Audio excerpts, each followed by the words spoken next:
Hey there and welcome back to my channel, and if you're new, welcome to my channel and thank you so much for being here.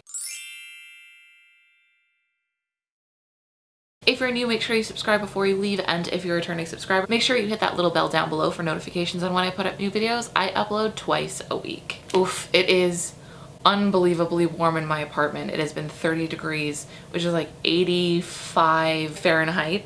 For like the last 3 days. The AC finally started working, so I can finally record. You'll have to forgive me for this not being a haul because I needed a break. I needed to not try on clothes today and just allow my apartment to cool down. But I do have a video today, and it's one that I haven't done in a while, and it's an Ask Me Anything, which if you're not doing this already, you should definitely be following my Instagram and checking out my Instagram stories, because that's kind of where I always tend to ask these questions. It's just easier for me. So I'm just gonna get into it. Why don't we grab a snack, get comfortable, let's get started. I already looked at some of these questions and they're pretty personal, but I am going to answer every single one of them. All right, the first question is, what's your big three? I'm assuming you mean zodiac signs here. If you're not, I'm apologizing, but that's kind of where my head went.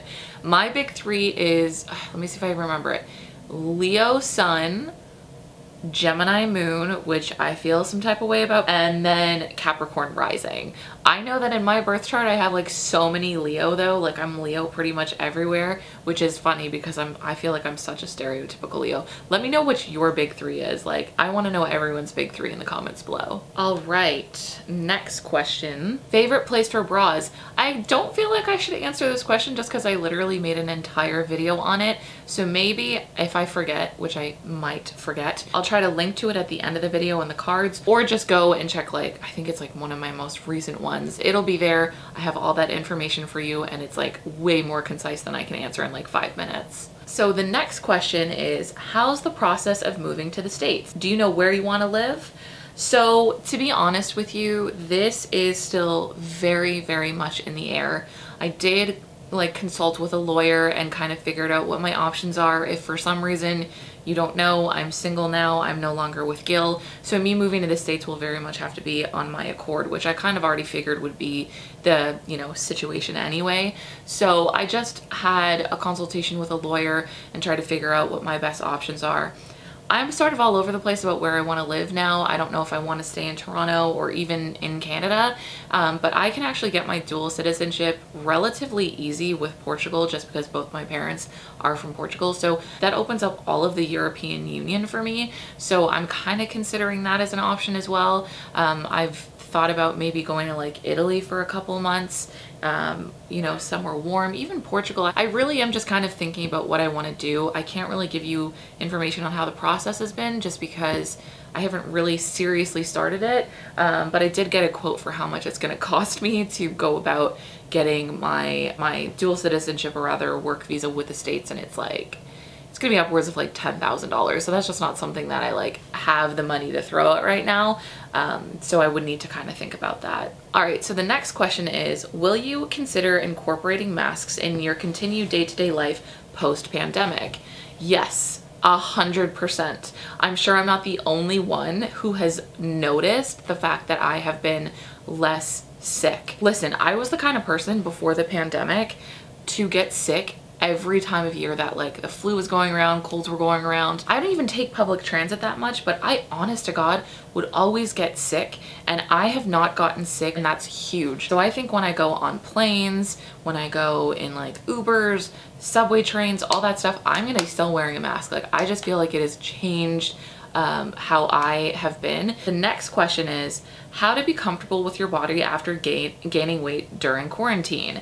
I think the number one thing for me is, because I've definitely gained weight during quarantine, is recognizing that a lot of people have gained weight during quarantine. Like, I was watching a show today and they were saying millennials gained an average of 40 pounds in quarantine, and I think just knowing that kind of helps me recognize that, like, going out into the world, I'm not going to be the only one who's like heavier. Also, there's nothing wrong with me. I mean, I know we kind of look at like weight gain as like some sort of a failure, but ultimately this isn't a failure on anyone's part. We've just not been as active as we typically were, and I wasn't like the most terribly active person before, but I always liked going for walks, going outside, and even just doing things like shopping in a grocery store, or, you know, going and, you know, doing whatever you would do to get you out of the house is physical exercise, physical movement. So that stuff is obviously going to make it so that your body isn't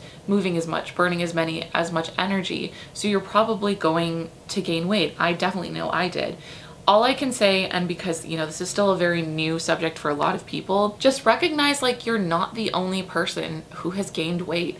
Pretty much everyone I know has put on pounds in some capacity. That doesn't make you less valid. It doesn't make you less attractive. And I feel like if anyone were to ever judge, like just talking for myself, me for that, I'd honestly have to check them and show them what we just experienced. If the most horrible thing that happened to me during this pandemic was gaining weight, I'd rather take that over like my health being in a bad spot or a family member's health being in a bad spot. The next question is, are you dating anyone on the regular? No. Short answer, no. I haven't been dating by choice for like the last couple of months, and that's just because, well, I mean, for a lot of reasons, but I sort of, after going through my breakups, which I really don't want to keep like rehashing that stuff. I feel like it's like in the past, it's old news. I really don't need to keep like bringing it up all the time. Ultimately, no matter what happens, if I meet somebody that's like right for me, not right for me, I know that I want to be in a better place mentally whenever I'm doing that, because I kind of end up going into this state of just being very anxious when I feel vulnerable, when I like anyone. It just makes me feel really uncomfortable, and I feel like I have a lack of control, and I also get really stressed out about liking somebody. I have to believe and trust that if that person is out there for me, which I believe every single person has a person out there for them, that person that I'm going to end up being with can wait while I take this necessary time to work on myself. Because as I've learned through like consistently going to therapy for the last couple months, there's a lot that I sort of like inherently believe about myself and my ability to be lovable and worthy and all that stuff, that I haven't quite come to terms with and made peace with, that I think needs to kind of be, I mean, not fixed. I think we're all kind of struggling to deal with those things as we go, but I think that needs to be addressed and acknowledged and worked on before I can feel comfortable being vulnerable with anyone, because it is not it is currently not a fun experience for me. Like, I don't love the feeling of liking someone, but at the same time I really like that process. So that's a really long-winded way of saying no, I'm not. I'm just taking a breather from the game. I just feel like there's so many more important things right now. I just don't feel like I have it in me to like go search for it right now. Products you use to stop crotch sweat and chub rub for the summer.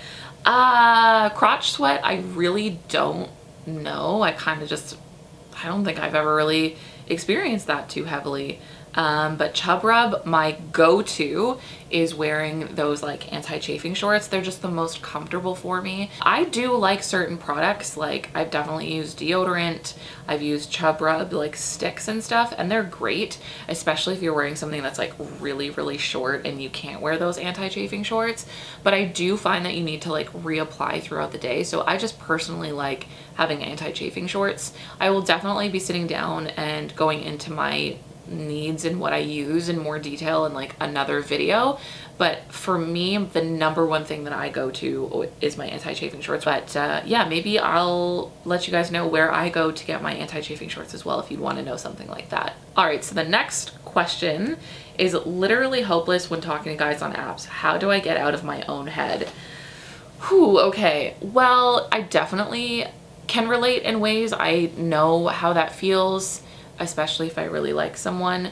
All I can say is sometimes, and maybe this is just kind of where I'm at right now, is it takes kind of recognizing your own worth and what you bring to the table in order to get out of your head about it. More so in my past, felt really uncomfortable about people not liking my size and liking the way that I look like, and really being in my head about like, oh my God, are they gonna like me? Are they not gonna like me? I've thankfully gone out into the world and proved that that's not true. And ask yourself, like, what is it that's making you freak out? Like, are you feeling insecure? Are you feeling intimidated? Are you feeling like they're not gonna like you because of the way that you look? And then from there, the number one thing that's also helped me too is like looking at like my past history of like my past dating history, sexual history, all that stuff, and how I have had no problem finding somebody to sleep with me and no problem, you know, having those experiences. So maybe it's not as scary as I think it is. I don't know. That's just a very long-winded way of saying the way to get out of your head is to recognize that you have worth in the situation. The next question is, will you ever have an open relationship again? I actually went into detail about this in my recent Get Ready With Me. In that video, I went into pretty intense detail about it, but I guess I'll do it again here too. I have had a lot of time to think about this and think about like what I want my next relationship to look like. And to be entirely honest with you, probably not. I feel like I could be okay with certain things, like maybe if myself or my partner have sexual interest in somebody else and maybe want to like have a one night with somebody else or whatever, that's different. I don't think that's the worst thing in the world. In terms of multiple partners and stuff like that, I just realized through especially my last situation how like monogamous brained I am, and how despite me trying, if I'm really into somebody, if I'm in love with someone, there's a limit to how much I can feel for other people. And that's not to say that I can't appreciate other people and I can't, you know, find that with someone else. I just sort of feel like it isn't the same. And I know that every situation you're in isn't going to be the same, and everyone you meet isn't going to be the same, but I do also feel like I want to be able to have that sort of like monogamous lifestyle. I've never really, as a kid, pictured myself having like multiple partners. Like I want the house, the kids, that all American, that like, I want that for me. And I think that was the biggest deal breaker for myself and my ex, Gil, because it just wasn't aligned in that way, and that's okay, right? Neither of us are wrong. Tell us your secret. How is it possible that you get more and more beautiful each day? I would just say probably getting better at doing my makeup and doing my hair. Actually, I talked so much about this hairstyle on my Instagram today. I used heatless curls, but wow, did they ever come out really nice. I'm not gonna go into too much detail. I literally posted like 20 Instagram stories about it today. How creepy / thirsty do your DMs get? Also, now I want to visit Toronto. Oh, they get very bad. My close friends see a lot of it. I, for a little while, really wanted to make like a coffee table book of like the DMs of people on Instagram, like mostly women. I'm sure guys get it too, but I really wanted to like have people submit their DMs and just make like a coffee table book of like being a woman on the internet, or rather being a woman on an IG, and like the kind of comments that we get. At this point, I'm truly not shocked anymore. It is just the reality of being like a woman on Instagram. Are you a feedie? Absolutely not. No, 100% no. Next question is, can you please do more Get Ready With Me videos? Yeah, you guys really liked the last Get Ready With Me video. That makes me so happy because I honestly feel like nobody really likes it, but I got such a good response. Love your dress from your last video. Do you have any more pieces from Unique Vintage? I have so much from Unique Vintage. They are great. They're one of my favorites. In fact, before I even really discovered fashion in general, I had always looked at Unique Vintage. They have some great pieces. They have a lot of like retro inspired stuff, but I've seen as of late them doing more like 60s and 70s inspired retro, which is definitely kind of where I'm leaning a little bit now. But yeah, 100% they are amazing, and I will try my hardest to do another one with them soon, depending on like, you know, what my content schedule is like. But yeah, they're amazing. The next question is, how tall are you? I'm 5'8.5", so I'm pretty tall. Been following you for so long. Always relatable and such a joy. You help me love me. That's really sweet. Thank you. Well, it wasn't a question, but I am very happy to have had an impact on you, and I'm so happy that this channel has made you feel that way and made you come into your own. That's great. And last but not least is, were you ever self-conscious about your body, and how/was the journey to like and accept it? So I've definitely talked in great detail about this before, but I will kind of do the biggest sum up that I can right here, because, you know, I don't want to make this video too long. I have definitely experienced a lot of body hate in my life. I never in a million years would have ever thought that I would be the person sitting in front of a camera telling other people how to love themselves because I found it.